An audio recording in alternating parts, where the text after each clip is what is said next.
Hello, welcome to my review of two Spark model 43rd scale Mercedes-Benz Grand Prix cars from the 1930s. First let's have a look at the W125 from 1934.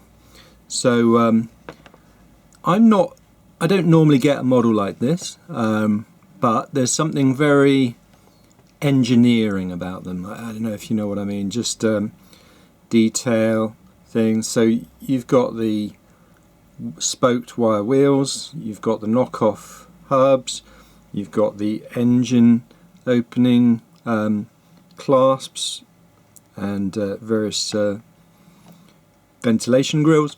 This one, they are therefore fragile models because they've got so many little bits on them. This one has its windscreen missing, which is a shame. You can see the two holes for it there. It does still have the steering wheel and steering column in there. The seat, no seatbelt of course. The fuel filler cap, just gorgeous detail. It's lovely to have these models there. Now these are obviously resin models and this one's fairly hefty really, so there's a fair amount of moulding inside there. Oh look, you can see the instrument panel actually. Let me just show you that if I can, as well as I can. Okay, and you've got the exhaust pipe, which is got some blackening off from the silencer onwards, small amount of silencer there, just for effect, to make it look used. But yeah, so they're quite substantial. If we look at the bottom, you can see there's, I think the front, there's screws here, so you can take off this underside. As part of the assembly process, it would have been assembled that way.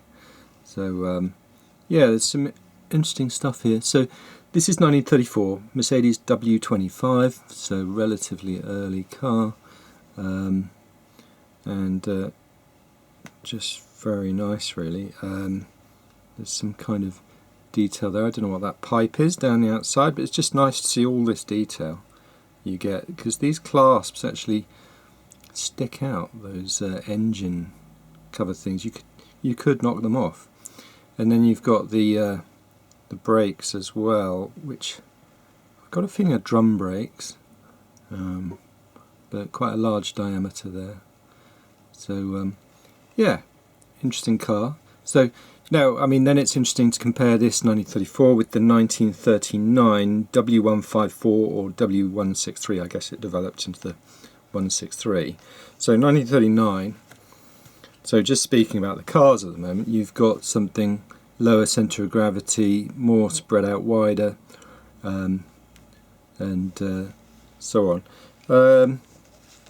Again, plenty of detail on the outside though, and you've got two exhaust pipes this time, going around the underside, instead of over the top of the rear suspension like the last one did in the airflow. This is a bit more aerodynamic, I guess, but the detail is the cool thing. And again, you've got three engine cover clasps, plenty of vents, a Mercedes three-pointed star sticker, and a grille. More exposed suspension on this one, less aero over the suspension components that the other one had. Similar drums, similar wire wheels, and of course this would have been the last of the pre-war cars, because we all know what happened in 1934, but quite a glorious device and beast, no doubt dominated, but you can perhaps see the instrument panel better on this model. You've got the rear mirrors. There's something wrong. I think the mirror surface on this one is come free. I can see it hanging out slightly, but you've got the windscreen, little aero screen there on this one.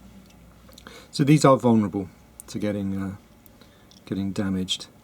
So I've accepted that I've bought this in not perfect condition, and that's fine. They're an exception to what I'd normally have.